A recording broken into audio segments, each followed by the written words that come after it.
In this week's parasha, Yehuda is faced with a terrible difficulty that essentially, without him really knowing, Yosef has put him in. Yosef, as the viceroy of Egypt, has insisted that the younger brother of the family, Binyamin, is to be brought down to Egypt. Otherwise, Shimon, who is incarcerated, will not be released, and they will be framed and ultimately arrested themselves in the land of Egypt. Yehuda realizes that his tactics are no longer working and that he must change. Indeed, he must make a 180-degree change in his approach and the way that he lives his life. Yehuda believed that strangers, that those who were not like him, that those who did not agree with him or believe as he believed, were not necessarily worth his time, his attention, or his care. We see that with his father. Yaakov was very different than Yehuda, did not see the world as Yehuda saw it. Yaakov had a vision that was much more in line with Yosef. Yehuda did not care about his father's welfare, his father's feelings, and he did not care about his brother Yosef as well, another person who saw the world very, very different. Yehuda believed that he needed to get things done in his life and that relationships were not important. Logistics were important. Goals were important. What he realizes here, what Yosef almost pushes him against the wall to realize is that at the end of the day, all that you do will be based on the relationships of your life. And when push comes to shove, you want your father to do certain things. Well, what about your father? What about who he is? You want your brother to do certain things. But what about your brother? What about who he is?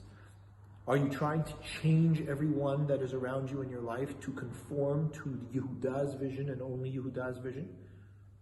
Or will you learn to work with the differences that people have in this world, to respect the differences that they have, to see them as different expressions of God himself, and ultimately to find how it is that you harmonize rather than homogenize the interactions that occur with you in your life in this world. Yehuda is pressed to make that decision. And yes, it is not a decision that he makes easily.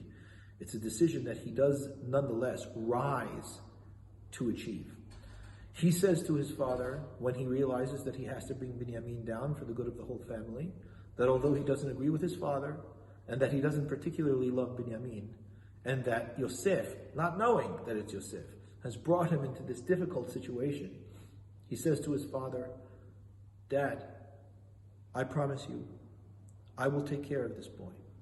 I will take care of Binyamin.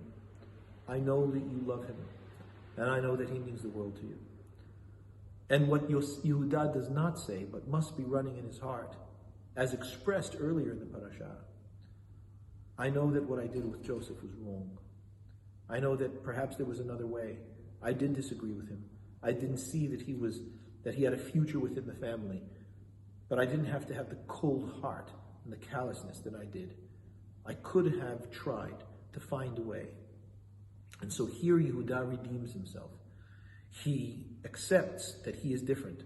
He doesn't have to change who he is, but he does understand that in order to be successful in this world, in order to genuinely be a whole person in this world, it is important for us not to insist my way or the highway, not to recreate the world only in our own image, but to have a sense of humility, to bow our heads before God and recognize that in all the diversity that he created, harmony can be achieved in that diversity. Peace can be achieved not by homogenizing, but by finding the grace of difference in the complements of one to the other. So Yehuda does commit and change his way and admit that he was originally wrong. And as a result of that, Yehuda and Binyamin, both as people and as tribes, run throughout the course of history together. Today, the nation of Israel is only Yehuda and Binyamin. All of the other tribes, except for Levi and the Kohanim, all of the other tribes have been lost. The only ones who actually remain in Israel are Yehuda and Binyamin. It teaches us how important it is for us to be able to see the differences in people and do our best to try and understand them and respect them, and to allow for ourselves to be open enough to be flexible enough, to be able to find accommodation within our own space and our own vision and our own ideas for others. And when we do that, interestingly, more often than not, the same is done for us. And in doing so, we open our hearts and ourselves to the great grandeur and diversity of God's world. Shabbat Shalom.